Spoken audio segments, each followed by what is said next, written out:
Hey everyone, hope you're doing well. I'm Paolo, your geography teacher, and it's always an honor to have you on Geo Illustrata. And our topic today is geoprocessing and remote sensing. It's a bit of a complicated subject, but it's very common in school, right? So you need to understand this. I know you do. So let's get started. Let's begin by talking about geoprocessing. What is it after all? Let's start by starting with a quick definition. Basically, geoprocessing is a set of technologies, techniques, and computational methods used to collect, process, analyze, and represent georeference data. Professor, I didn't understand anything. Translate that for me. All right, first of all, what is georeference data?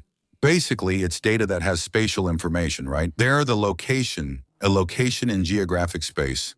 But getting back to the definition here, as for geoprocessing, basically, guys, think of geoprocessing as a set of techniques responsible for generating images.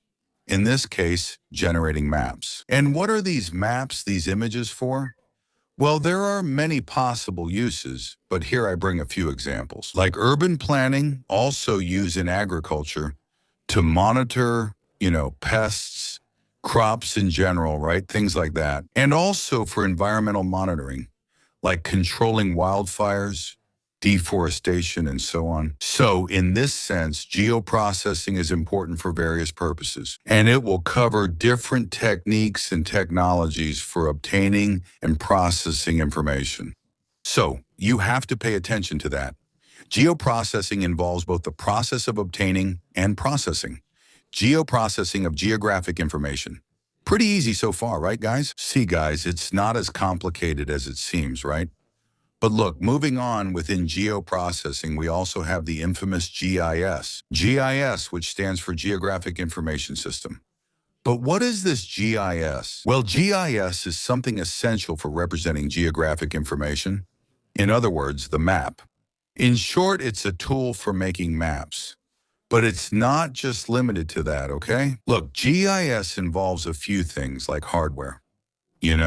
Hardware is the physical components. It also involves software, which are basically the programs, right, that will run on the computers. Besides those two, GIS also involves geographic data and users. In other words, you always have to think about the user who will use that product. Which product? The map. So basically, GIS will involve these four elements: hardware, software, geographic data, and users. Some examples of GIS that we have are QGIS and ArcGIS. The first one is free software. The second one is paid software, but both are professional and extremely widely used in the field to create the map that you see in textbooks, newspapers, books, among other things. Pretty easy so far, right, guys? Well, but that was just the first part of our video. Well, the first point is that remote sensing is part of geoprocessing. It's under the umbrella of geoprocessing, so to speak. In short, it's the technique of obtaining information about an object without direct contact. That's why it's called remote sensing. The word remote refers to something that doesn't have direct contact, right? Something done at a distance. So, obtaining images taken from a distance. But then that question comes up, right? How are these images obtained? Basically, through satellites, right? Look at this little diagram I drew on the screen.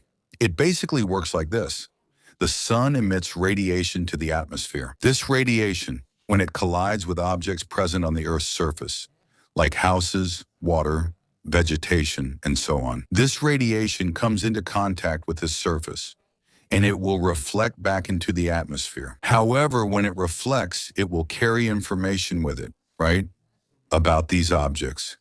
And that's where the satellite comes in. The satellites will have sensors that will capture this radiation. And from that, they will generate the images. So these satellites, they keep orbiting there, right, around the Earth.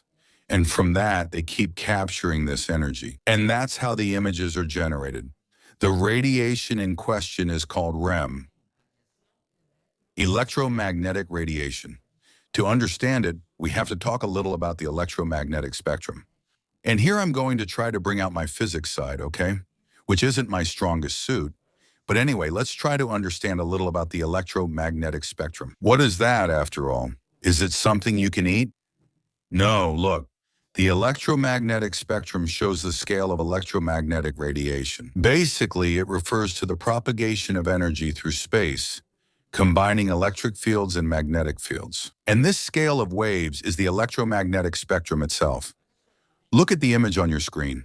In total, there are 7 types of waves. They are radio waves, microwaves, infrared, and visible light, which is the only range that the human eye can see, by the way.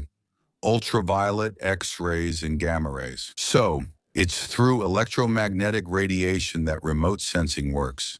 And about the satellite, which I mentioned a little while ago, there are basically 2 types of sensors used.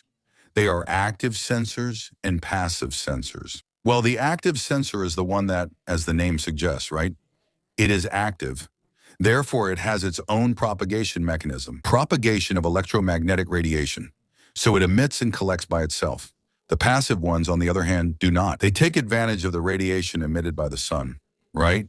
These are the most common ones. And still talking about satellites, just to wrap up the video, it's worth highlighting the Landsat program. It's a NASA program that's part of the oldest series in the world. When it comes to the generation and recording of images, it started being done around 1972. In fact, they provide satellite images for free, right? For use. Thanks to you who stayed until the end. Thank you for your attention. I'm leaving 2 related videos on your screen. Watch them, okay? So see you. Until next time. Bye-bye. Take care.